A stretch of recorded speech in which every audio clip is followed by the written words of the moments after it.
আসসালামু আলাইকুম। এখন রাত বাজে 3:30। এখন যাচ্ছে ডিউটিতে। আমার মালিক ফোন দিয়েছে যে ওর ভাইয়ের বাসায় তার ছেলেমেয়েরা আছে, ওখানে ওরা আড্ডা দিচ্ছে দেওয়ানিয়াতে, তো ওখান থেকে আনতে। তো এখন ওখানে যাচ্ছি।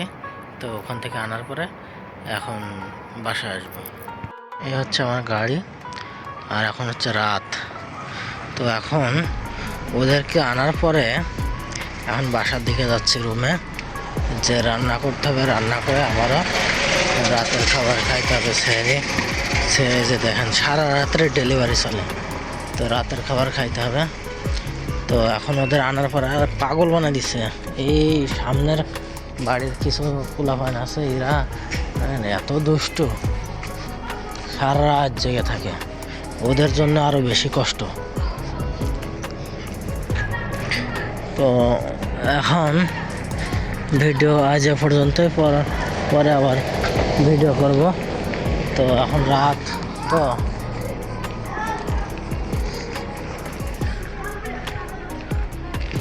দেখেন অর্ডার করছে।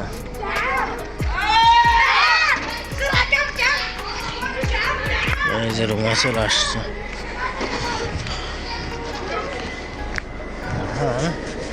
এখন বেজে গেছে আপনার কয়টা, এখন বাজছে 4টা প্রায় বেজে গেছে।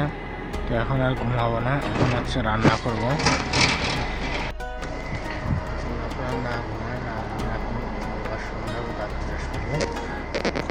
ব্রাশ নিয়ে নিয়েছি,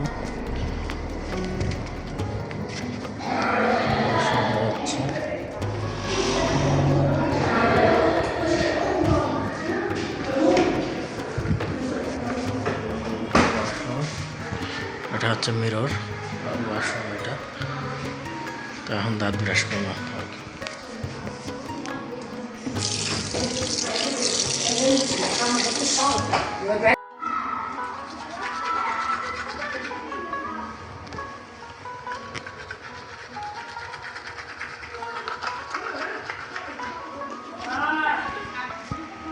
তো এটা হচ্ছে প্রবাসীদের আর কি জীবন।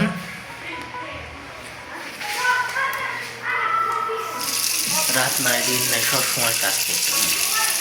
এখন এই যে ব্রাশ করে, রান্না করে, খাওয়া দাওয়া করে, ফজরের নামাজ পড়ে তারপরে ঘুমাইতে হবে। তো আবারও সকালবেলা কখন ডাকে তার কোনো ঠিক নাই। তো সবাই আসার পরে ঠিক মতো বাড়ি থেকে ঘুমিয়ে আসবেন, এবং ডিউটি কখন হবে এটার কোনো গ্যারান্টি নাই। আর যখন তখন ডাক দিতে পারে, এগুলো মাথায় রেখে তারপরে বিদেশে আসবেন। হাউস ড্রাইভিং যেরকম আরাম সেরকম কষ্ট। আলহামদুলিল্লাহ আমার কাছে কোনো কষ্ট মনে হয় না, কারণ দীর্ঘদিন যাবৎ 8 বছর আমি ঢাকাতে বাংলাদেশে চাকরি করেছি। এই কারণে আমার কাছে সেরকম কোনো কষ্ট মনে হয় না। তো সবাই ভালো থাকবেন, সুস্থ থাকবেন, আল্লাহ হাফেজ।